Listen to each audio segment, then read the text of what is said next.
नमस्कार, the wire में आपका स्वागत है। मैं हूं आरफा खानम शेरवानी।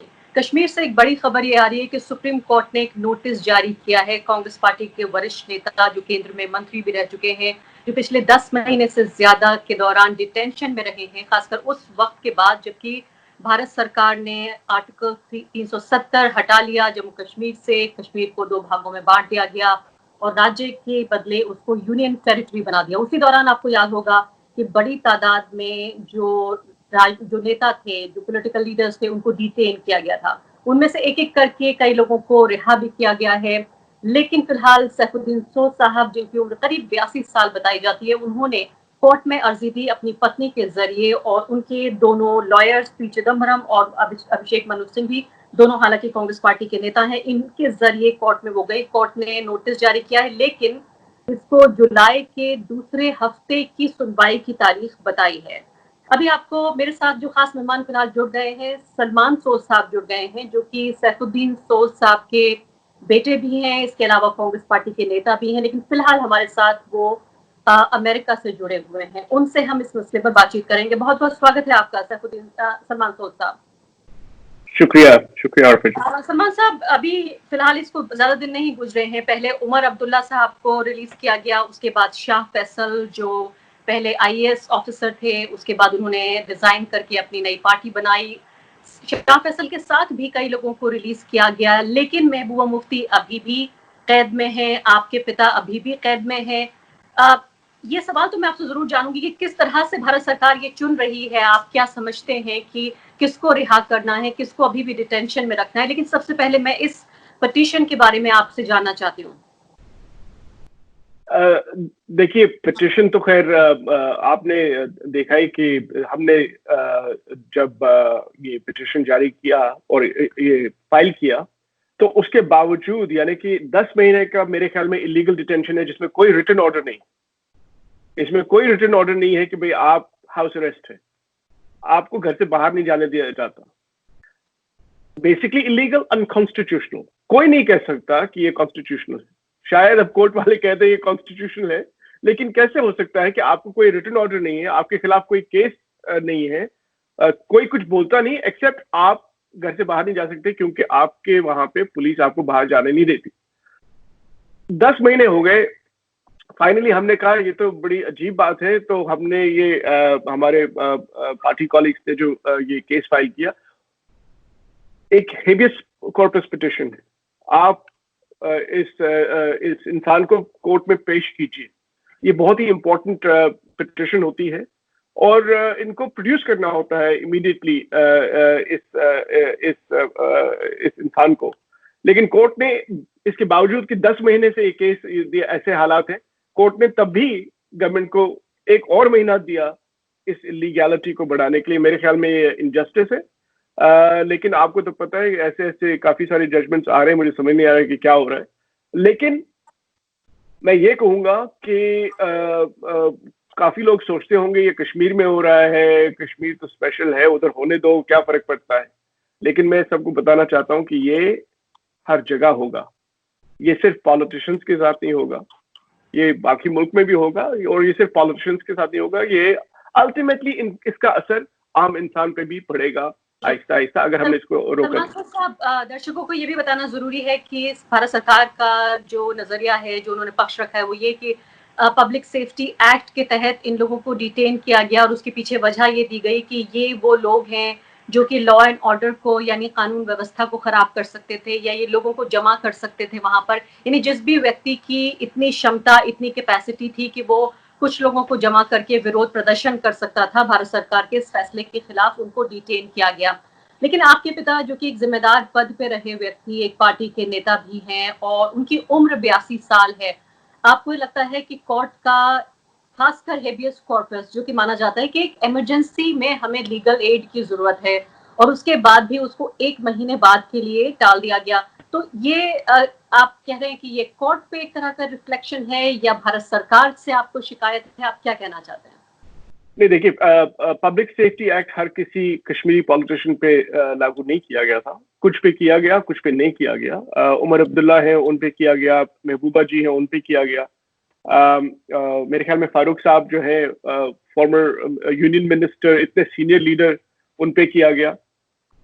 लेकिन मेरे फादर और कुछ और भी होंगे ऐसे केसेस जिनके खिलाफ कोई रिटन ऑर्डर है ही नहीं, कुछ है ही नहीं, कुछ पता ही नहीं कि किस लिए उनको घर से बाहर नहीं जाने दिया जा रहा है। देखिए, अगर आप किसी सोसाइटी में टॉप पॉलिटिकल लीडरशिप को कहें कि भाई ये पब्लिक सेफ्टी एक्ट के खिलाफ लगाई, क्योंकि ये पब्लिक सेफ्टी, इनका जो काम है, जो ये पब्लिक सेफ्टी के खिलाफ हो सकता है। अगर फारूक अब्दुल्ला, उमर अब्दुल्ला, महबूबा मुफ्ती, ये सारे चीफ मिनिस्टर भी रह चुके हैं, अगर ये भी पब्लिक सेफ्टी के खिलाफ है, तो फिर कौन पब्लिक सेफ्टी के हक में बात कर रहा है? ये सोचने वाली बात है कि कल को आप को कहेंगे इनको पब्लिक सेफ्टी, वैसे किसी केस में उनको बंद कर दो, क्या नवीन पटनायक को भी बंद कर दें? क्या ममता बनर्जी को भी बंद कर दें? क्या अमरिंदर सिंह जी को भी बंद कर दें? हो सकता है, क्यों नहीं हो सकता? अगर जम्मू कश्मीर के चीफ मिनिस्टर्स के साथ हो सकता है, वो बाकी जगह भी हो सकता है। अगर ये लोग सेफ्टी के लिए नहीं है, अगर ये लोग जिम्मेदार नहीं है, तो फिर कौन है? मुझे समझ नहीं आता ये क्या पॉलिसी है।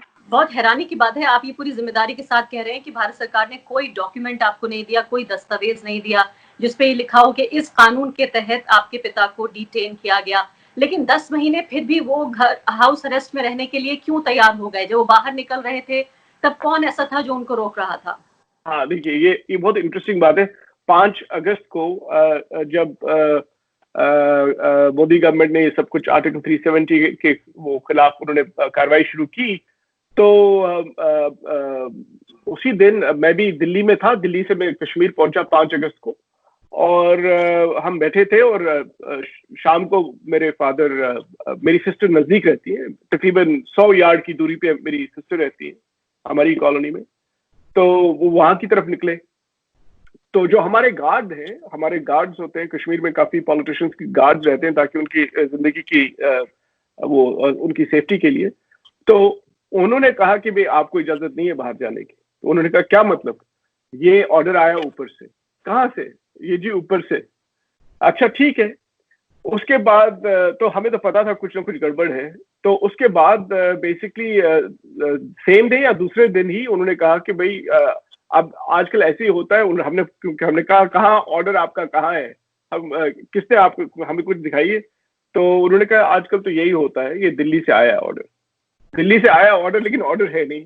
तो ये समझ नहीं आता कि कुछ लीडर्स के लिए तो आपने पब्लिक सेफ्टी एक्ट लगा दिया, वो एक्ट जो बहुत ही खतरनाक लोगों के लिए लगाया जाता है, और दूसरे लोगों को आपने कोई ऑर्डर भी नहीं दिया, कोई केस भी नहीं है कि भाई आपको क्यों बंद किया जा रहा है। तो उसमें मेरे फादर हैं।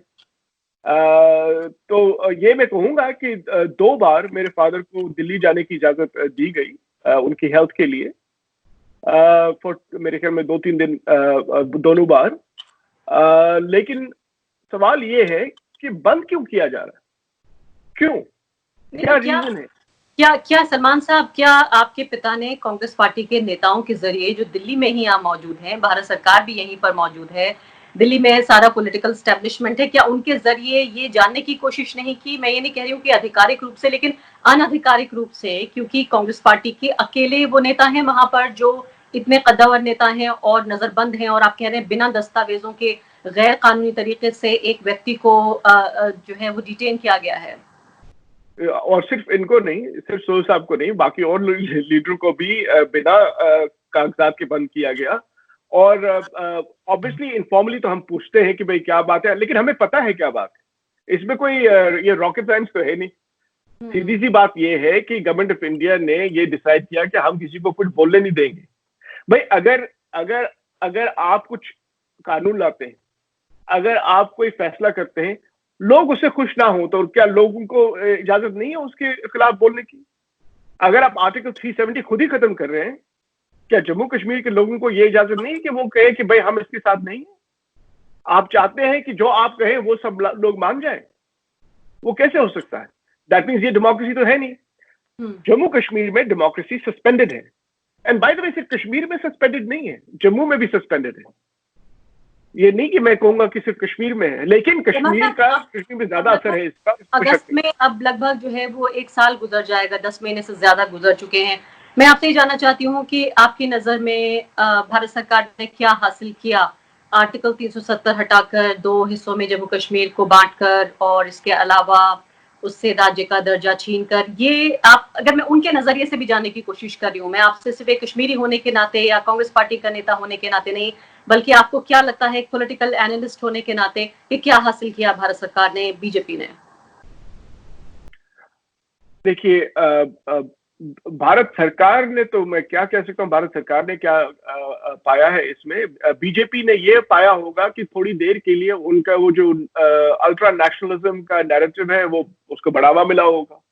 उनको लगता है कि उससे ज्यादा वोट मिलेंगे, लेकिन हिंदुस्तान ने क्या खोया है वो आपको सोचना चाहिए। ये जो इंटीग्रेशन, जो फोर्स्ड इंटीग्रेशन की बात होती है, वो सस्टेनेबल नहीं रहता। लेकिन इसका असर जो है, मैंने आपको पहले भी बोला, इसका जो असर है वो पूरे हिंदुस्तान पे पड़ेगा। क्यों? क्योंकि हम चाहते हैं ओवरऑल, अगर आप कॉन्स्टिट्यूशनल स्कीम को देखेंगे, कॉन्स्टिट्यूशनल स्कीम में ये है, एक फेडरल स्ट्रक्चर है, सेंटर की ताकत भी है और स्टेट्स की ताकत भी है। हम चाहते हैं ज्यादा से ज्यादा डिसेंट्रलाइजेशन हो, स्टेट्स और लोकल बॉडीज उनमें ज्यादा पावर हो। लेकिन जब आपने एक स्टेट को बेसिकली तोड़ के दो यूनियन टेरिटरी बना दिया, आपने स्टेट को ही डिसएम्पावर कर दिया, तो वहां के लोग तो आपसे खुश नहीं है। वहां की जो नई जनरेशन है, वो तो खैर पहले भी खुश नहीं थे, अब तो ज्यादा ही उनको पता चल गया कि क्या हालात है। जो अब लोग काम कर रहे थे ताकि एक हिसाब से लोगों को जोड़ने की, इंटीग्रेशन की और किसी तरह से मतलब एक मॉडरेट रास्ता अपनाने की, आपने उन लोगों को तो खत्म कर दिया, जिसको आप कहते हैं मेन स्ट्रीम पॉलिटिक्स। यानी कि जम्मू कश्मीर में मुझे लगता है कि काफी नुकसान हुआ। लेकिन अब क्या होगा कि अब इसकी रैमिफिकेशन जो है वो पूरे मुल्क पे होगी। क्यों? क्योंकि अब पता चला लोगों को कि हम तो सियासतदानों को बंद कर सकते हैं, हम किसी को भी बंद कर सकते हैं। कभी भी अगर हमको हम किसी कोई फैसला ले, अगर उसके खिलाफ कोई आवाज उठाए, हम उनको बंद कर सकते हैं। और अब आप देख रही हैं, जैसे जब ये CAA का प्रोटेस्ट हुआ या NRC का प्रोटेस्ट हुआ, उसमें भी प्रोटेस्टर्स को बंद किया जा रहा है। कोई पूछता नहीं कि भाई क्यों है, ये क्या बात है कि सफूरा जरगर फॉर एग्जाम्पल है, उनको आपने बंद कर दिया, और कपिल मिश्रा जैसे लोग, उनको बंद नहीं किया। तो यानी कि जो एस्टैब्लिशमेंट है वो अब ऐसे ऐसे डिसीजंस लेगी और ज्यादा से ज्यादा जुल्म होगा। और जो लोग ये सोचते हैं कि ये सिर्फ कश्मीर में होगा या सिर्फ कुछ लोगों के लिए होगा, वो गलत फहमी में है, क्योंकि ये एक डिजीज बन जाती है, एक वायरस बन जाता है, और ये पूरे मुल्क में फैलेगा अगर हमने इसको नहीं रोका। देखिए सलमान साहब, मैं अब दूसरे नजरिए से सवाल पूछना चाहती हूँ। भाजपा का ऑफिशियल स्टैंड ये है कि उन्होंने कभी ये छिपाने की कोशिश नहीं की, उनके मैनिफेस्टो में ये बात शामिल रही। RSS हमेशा ये कहती रही कि हम जो है वो आर्टिकल 370 हटाने के फेवर में है, बल्कि हमेशा ये बात कही जाती थी, किसी पॉलिटिकल पार्टी की कभी ये हिम्मत नहीं होगी कि वो आर्टिकल 370 हटा ले। हैरानी की बात ये है कि जिस पार्टी के आप मेंबर हैं, आपके पिता भी मेंबर हैं, उस पार्टी ने, कांग्रेस पार्टी ने पहले इस पर एतराज जाहिर किया, ऑब्जेक्ट किया कि आर्टिकल 370 नहीं हटाया जाना चाहिए था। उसके बाद उन्होंने उसी में बदलाव करके कहा कि जिस तरीके से हटाया वो ठीक नहीं था, वो अनकॉन्स्टिट्यूशनल था। कांग्रेस पार्टी के अंदर हमने टूटन देखी, हमने देखा कि कितना डिफरेंस ऑफ ओपिनियन था कांग्रेस पार्टी के अंदर। तो अगर ये मान लिया जाए कि जो मुख्य विपक्षी पार्टी है वो भी विरोध नहीं कर पा रही है, जो सत्ता दल पार्टी है, सत्तारूढ़ पार्टी है, उसका हमेशा से ये स्टैंड रहा। आप ये देखिए कि अगर मीडिया के जरिए ये हम जानने की कोशिश करें कि लोगों के क्या सेंटिमेंट्स थे, तो 95% मीडिया, यानी वो मीडिया जिसे हम लिबरल सेंटरिस्ट मीडिया कहते हैं, उसने भी इस मुद्दे पर एक सो कॉल्ड तथाकथित राष्ट्रवादी स्टैंड लेते हुए ये कहा कि नहीं, ये अच्छी बात है, आर्टिकल 370 हटा देना चाहिए था। तो आखिर ये बताइए, आपके अगर पब्लिक सेंटिमेंट्स, ऑपोजिशन, पूरा इंटेलेक्चुअल क्लास, मीडिया, अगर ये सब ये चाहते हैं कि आर्टिकल 370 हट जाए, तो फिर ऐसे में क्यों ना सरकार जो लोगों की भावना है उसको देखते हुए ये कदम उठाए? देखिए, जैसे आपने कांग्रेस पार्टी की बात की, डिफरेंसेस ऑफ ओपिनियन किसी भी पार्टी में अच्छी बात है, डिफरेंस ऑफ ओपिनियन होना कोई बुरी बात नहीं है, मेरी नजर में बुरी बात नहीं है। अब बीजेपी अपने मैनिफेस्टो में कुछ भी कहे, उसका मतलब ये नहीं होता कि भाई जो भी वो कहेंगे वो लागू करना ही है। क्यों? क्योंकि अगर कॉन्स्टिट्यूशन है, ये मुल्क जो है ये बीजेपी या कांग्रेस से नहीं चलता, ये कॉन्स्टिट्यूशन से चलता है। कांग्रेस पार्टी क्या चाहती है, बीजेपी क्या चाहती है, डीएमके क्या चाहती है, उससे कुछ फर्क नहीं पड़ता। असली देखना है कि कॉन्स्टिट्यूशन क्या कहता है, हमारा जो कॉन्स्टिट्यूशन है उसमें क्या लिखा है। अगर ये कॉन्स्टिट्यूशनल है तो फिर तो supreme court, ultimately supreme court को डिसीजन देना पड़ेगा, क्योंकि केसेस तो सुप्रीम कोर्ट के सामने है। लेकिन मैं ये कहूंगा कि अगर हम सिर्फ सब पॉपुलर सेंटिमेंट पे चले तो पॉपुलर सेंटिमेंट कभी कभी गलत रास्ते पे चलता है। क्या हम उसको मान लें? हमें सिर्फ एक मेजॉरिटी ओपिनियन पे नहीं चलना। उसका मतलब वो फिर तो माइनॉरिटी ओपिनियन कुछ है ही नहीं, फिर माइनॉरिटी को खत्म कर दो, जिसका माइनॉरिटी व्यू है उसको खत्म कर दो।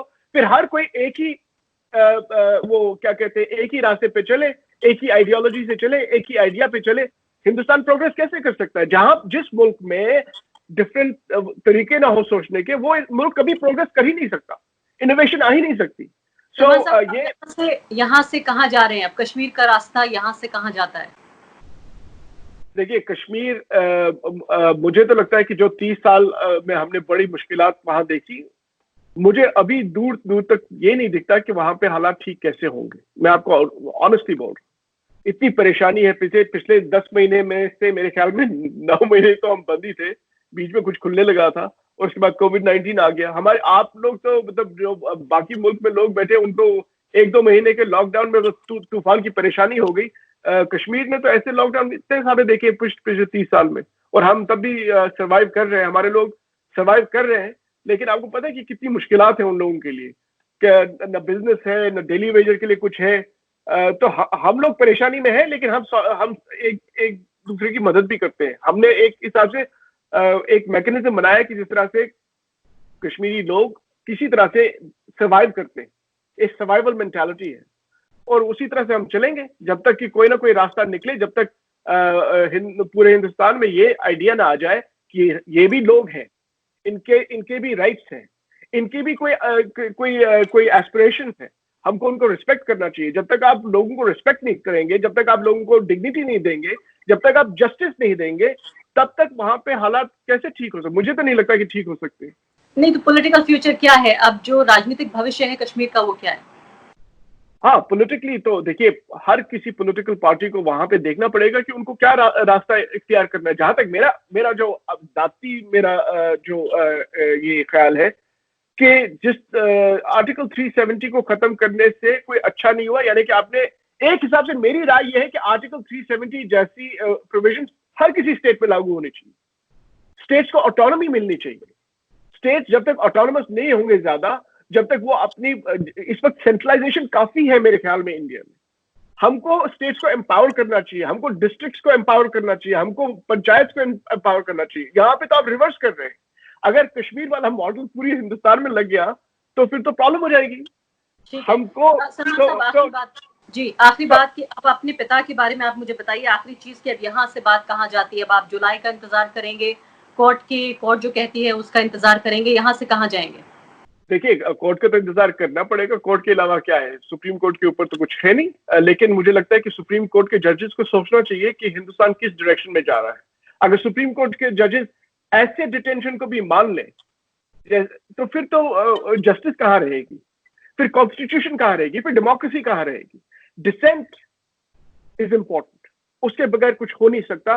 और अगर आर्टिकल 370 के डिसीजन के खिलाफ लोग नाराज हैं, उसके खिलाफ आवाज उठाना चाहते हैं, उनको पूरा हक है कि वो आवाज उठाएं।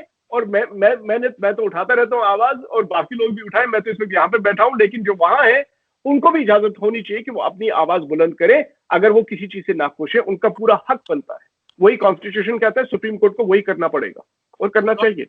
जी, बहुत बहुत शुक्रिया आपका सलमान सोद साहब। शुक्रिया। द वायर के और वीडियोस देखने के लिए सब्सक्राइब करें और बेल आइकन पर क्लिक करें। स्वतंत्र पत्रकारिता की आर्थिक मदद करने के लिए डिस्क्रिप्शन में दिए गए लिंक पर जाएं और अपनी राशि चुनें।